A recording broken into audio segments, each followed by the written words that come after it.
He was 11 years old when he walked onto Soul Train. 11. With a voice that stopped the audience cold. A voice that had no business coming out of a child, that carried a warmth and a maturity and a specific, irreplaceable quality that music producers in Los Angeles spent years trying to manufacture, and never quite could.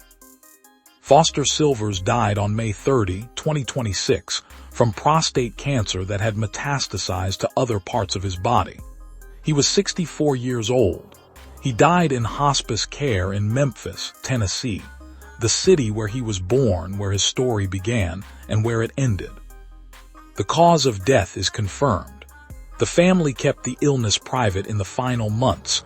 No press releases, no public updates, no managed narrative about a battle being fought. Just a family watching their brother and father decline, surrounding him with the people who loved him, and letting him go peacefully when it was time. No funeral arrangements had been announced at press time. His sister, Pat Sylvers, is expected to share further details about a celebration of his life in the coming days. And when those doors open, the R&B world, the soul world, the funk world, and every person who grew up hearing Misdemeanor and Boogie Fever will be listening for where to go. Now let's talk about who Foster Sylvers actually was, because the cause of death is one sentence. The life is everything else. Born Foster Emerson Sylvers on February 25, 1962, in Memphis, Tennessee. He released his debut album in June 1973 at the age of 11. The first single, Misdemeanor, written by his brother Leon, became an immediate hit, reaching number 7 on the Billboard R&B chart and number 22 on the Hot 100 that summer. 11 years old, number 7 on the R&B chart. In 1973, in an era when that chart was contested by Al Green, Stevie Wonder, Marvin Gaye, and the entire Motown machine, an 11-year-old child from Memphis came in at number 7 with his debut single.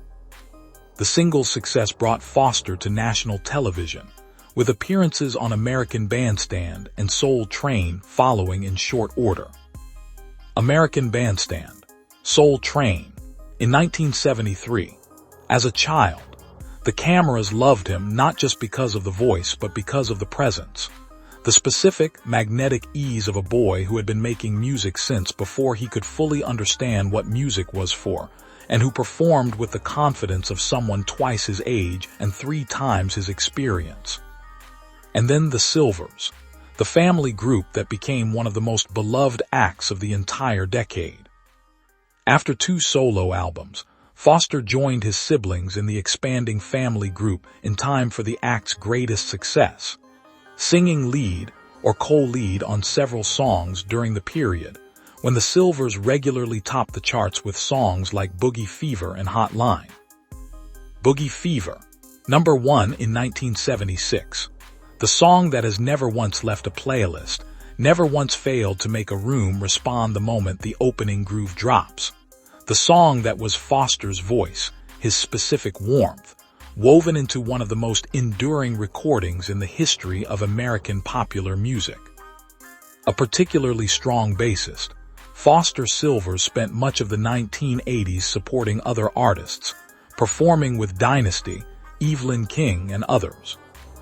He gave his talent generously, not just as a lead vocalist, as a bassist, as a studio collaborator, as the person in the room who made someone else's recording better the way his brother Leon had always modeled.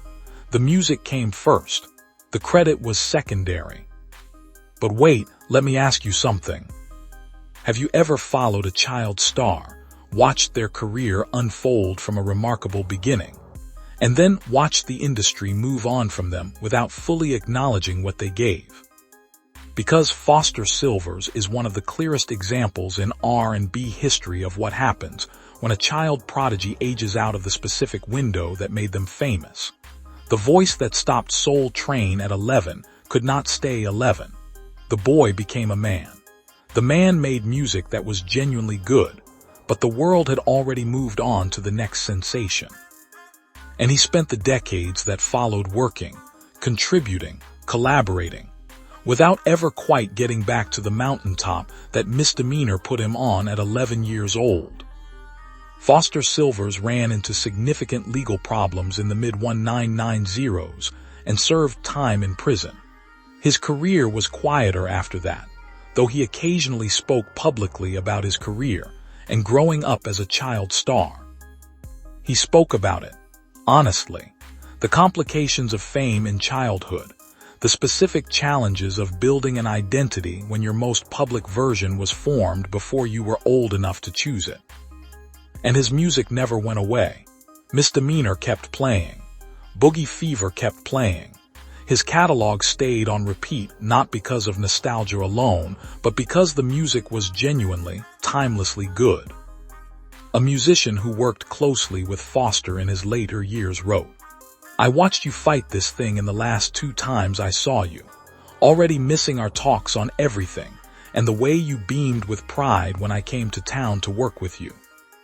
He beamed with pride, in his final months, still caring about the music, still lighting up when someone came to town to make something with him. Still, at 64, with metastatic cancer, in Memphis, the man who had spent his entire life giving his best to the sound.